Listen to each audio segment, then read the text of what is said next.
تو یہ کچھ وہ الجھے ہوئے عوامر ہیں جن کے اچھا، اوپر لیکن آپ نے بالکل درست کہا کہ پریزیڈنٹ ٹرمپ اگر ان کو پھر یہ ضمانت دینی پڑے گی، لیکن کیا اس وقت پریزیڈنٹ ٹرمپ پہ یا ان کی کسی بھی بات پہ یقین کیا جا سکتا ہے؟ ٹرسٹ ڈیفیسٹ ہم دیکھ رہے ہیں بڑھتا چلا جا رہا ہے. مثال کے طور پہ بہت سارے عرب ممالک نے یہ بات کی اس وقت بھی کہ پریزیڈنٹ ٹرمپ ہی وہ شخصیت ہے جنہوں نے ضمانت دی تھی ایران اور یو ایس کے ٹاکس کے درمیان کہ جی کوئی حملہ نہیں ہوگا جب تک مذاکرات ہمارے ختم نہیں ہو جاتے. پھر اسرائیل نے اوبیسلی سکس راؤنڈ چل رہا تھا ان کے ڈائلاگ کا، اور اس سے 2 دن پہلے حملہ کر دیا. امریکہ بھی بیچ میں کود گیا. سو ایران کو بھی سامنے رکھتے ہوئے معاملات کہیں سنبھل نہیں رہے ہیں. اسرائیل کے اندر جو ان کی جو وار کیبنٹ ہے، جو وار مانگرز بیٹھے ہوئے ہیں، ان کے جو سٹیٹمنٹس آ رہے ہیں کہ ہم دوبارہ حملہ کریں گے. پریزیڈنٹ ٹرمپ بھی لگتا ہے کہیں اس وجہ سے غصے میں آ رہے ہیں کیونکہ ان کی اپنی جو انٹیلیجنس رپورٹس آ رہی ہیں ان کے امریکی اداروں کی، وہ یہ بتاتی ہیں کہ کوئی ہدف حاصل نہیں کیا ہے ایران پہ بمباری کر کے. سو آپ کو لگتا ہے کہ ایک اور اٹیک کی طرف وہاں بڑھا جا رہا ہے؟ جی یہ ممکن ہے، مطلب ایران کے اوپر بھی حملہ ہو سکتا ہے، اور جو آپ نے پہلا نقطہ اٹھایا کہ صدر ٹرمپ کی ایسی تبدیل بھی ہو سکتی ہے. اور مشرق وسطیٰ میں ہمیں جو ہے کوئی مستقل امن کے آثار نظر نہیں آ رہے، لیکن ان کی ترجیحات میں ایک چیز یہ ہے کہ ایبراہم اکارڈ کے لیے جی وہ اسرائیل کو مجبور کر سکتے ہیں کہ ان کی چند باتیں سنیں. ان کی جو میگا کنسٹیٹوئنسی ہے یا امریکہ فرسٹ کنسٹیٹوئنسی ہے، وہ بھی اس سلسلے میں ان کا ساتھ دے گی. تو یہ امید کی ایک چھوٹی سی کرن ہے. ورنہ یہ ہے کہ آپ نے صحیح کہا کہ صدر ٹرمپ جو ہے وہ اپنا نقطۂ نظر، اپنی پالیسی تبدیل کر لیتے ہیں. بعض اوقات تو ایک ہی دن میں 2 مرتبہ جی. تبدیل ہو جاتی ہے. تو اس لیے یہ ہے، لیکن ایک بات یہ ہے کہ یہ جو عالمی نظام کا ہم ماتم کر رہے تھے کہ بکھر گیا، اس کا شیرازہ بکھر گیا ہے، تو اس کا جو شکار ہیں، ظلم و ستم کا جو شکار ہیں، وہ غزہ کے لوگ ہیں. بالکل. آپ سوچئے کہ یہ اتنے مہینوں سے 20 مہینوں سے یہ جنگ جاری ہے، اور ان کے لیے کچھ جگہ نہیں ہے جہاں وہ جا سکیں. اب جب ان کے اوپر حملے ہوتے ہیں تو جب وہ اسرائیل ایران جنگ ہو رہی تھی تو اس وقت بھی ان کے اوپر تقریباً 1,000 لوگ مار دیے گئے تھے اس جنگ کے درپردہ. تو کہنے کا مطلب یہ ہے کہ ایک بہت بڑا ایک انسانیت کے سامنے، عالم انسانیت کے سامنے ایک بہت بڑا سوال ہے. ہم جو اس مشرق وسطیٰ میں لوگ رہتے ہیں، جی. یہ سارے ابراہیم ریلیجن یا ابراہیمک فیتھ کے ماننے والے ہیں، لیکن ان کے ماننے والے لوگ جو ہیں وہ اسے بری طریقے سے اس چکے میں پس رہے ہیں اور قتل ہو رہے ہیں. تو یہ بھی ایک ارجنسی ہے کہ کسی طریقے سے اس قتل و غارت کو ختم کیا جائے. میں اس میں ایک اور، جو میں نے پہلی ایک کرن کی طرف اشارہ جی. کیا، امید کی کرن، دوسری یہ ہے کہ سعودی عرب بھی ضمانت چاہے گا، ٹھیک. کیونکہ ایبراہم اکارڈز میں سب سے بڑی فتح جو ہوگی وہ سعودی عرب کا شامل ہونا ہوگا. اگر سعودی عرب شامل ہوتا تو وہ ضمانتیں چاہے گا. ایک 2 ریاستی فارمولہ قبول کیا جائے، اس کے علاوہ ساتھ ساتھ اس کے یہ بھی ہو کہ سعودی عرب کے اپنے مطالبے بھی، مثال کے طور پر انہوں نے کہا ہے کہ ہمیں بھی اسلحہ و بارود دیا جائے بھاری مقدار میں. اور دوسری یہ کہ وہ ان کی ایک اور شرط بھی ہے جو خفیہ ہی رہی ہے، وہ یہ ہے کہ اگر ایران کے پاس نیوکلیئر اسلحہ ہے یا جوہری صلاحیت ہے ہتھیار بنانے کی، تو ان کے پاس بھی ایسی ہونی صلاحیت ہونی چاہیے. چاہیے. دوسرے ممالک بھی امیدوار ہیں، امارات ہیں، مصر ہے.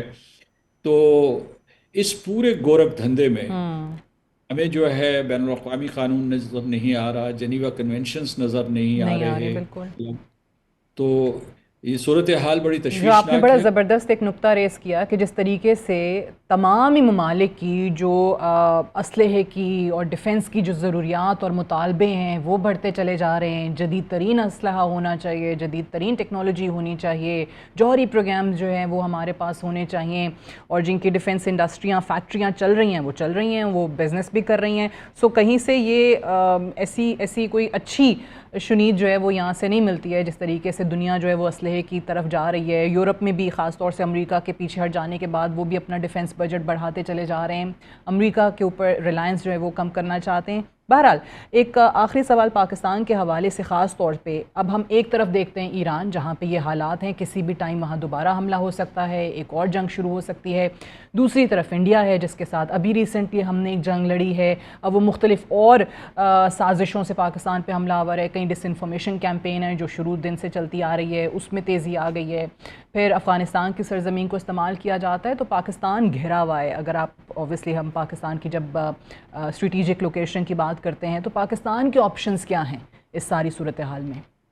دیکھیے، ایک تو پاکستان کو تیار رہنا چاہیے ہندوستان کے حملے کے لیے، کیونکہ ان کو ذلت آمیز شکست ہوئی اور اس کے بعد وہ تہیہ کر رہے ہیں کہ پاکستان کے اوپر دوبارہ حملہ کریں گے. جی ہی جو ہے میرا خیال پچھلے 24 گھنٹوں میں ان کی deputy chief of army staff نے یہ بیان دیا ہے کہ پاکستان کے ذریعے چین جو ہے اپنا اسلحہ جو ٹیسٹ کر رہا ہے یا اپنے ڈیفنس پلیٹ فارمز ٹیسٹ کر رہے ہیں. انہوں نے کہا کہ جب پاکستان اور ہندوستان کے درمیان جنگ تھی تو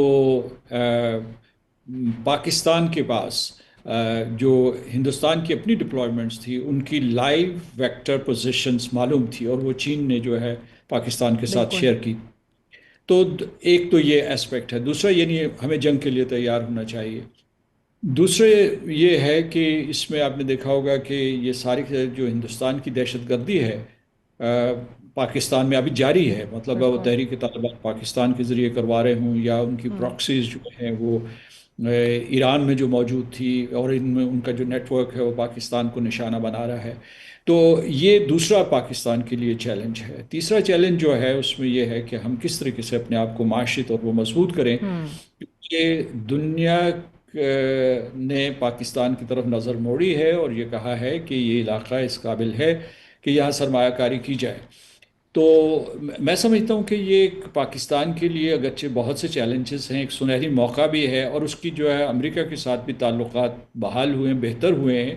اور ہندوستان کے لیے قابل برداشت نہیں ہے کہ اسے پاکستان اور ہندوستان کو ایک دوسرے کے برابر کر دیا جائے، مساوی کر دیا جائے. تو لیکن ہمیں ایک موقع بھی ملا ہے، ایک اپرچونٹی ملی ہے، تو اس کا زیادہ سے زیادہ استعمال کرنا چاہیے تاکہ پاکستان کو ہم مضبوط سے صحیح. مضبوط تر کریں. حال ہی میں آپ نے یہ بھی دیکھا ہوگا کہ ہمارے روس کے ساتھ بھی تعلقات مضبوط ہوئے ہیں. ابھی جو شانگھائی کوآپریشن آرگنائزیشن ہے اس کی سائیڈ لائنز پہ جو ہمارے بالکل. وزیر روسی ہم منصب سے بات ہوئی تو انہوں نے یہ کہا کہ ہم ریل اور روڈ لنک جو ہے اس کو قائم کریں گے. اسی طریقے سے جو مغربی تجزیہ نگار ہیں معاشی امور کے اوپر اور مالیاتی امور کے اوپر، انہوں نے بھی پاکستان کی طرف اشارہ کیا ہے کہ وہ جگہ ہے جہاں آپ سرمایہ کاری کر سکتے ہیں. صحیح. تو جنگی تیاری کے ساتھ ساتھ اس طریقے سے معاشی میدان میں بھی سبقت لے جانے کے لیے ہمیں منصوبہ بندی تیار کرنی رہنا چاہیے. چاہیے. اور یہ جو جنگ والی صورتحال تھی، this should also be looked at a blessing in disguise. باخبر رہیے ہر جگہ ہر وقت بر وقت. ابھی سنو نیوز کا یوٹیوب چینل سبسکرائب کریں اور بیل آئیکن پر کلک کریں اور جانیے ملکی اور غیر ملکی حالات و واقعات یقین کے ساتھ.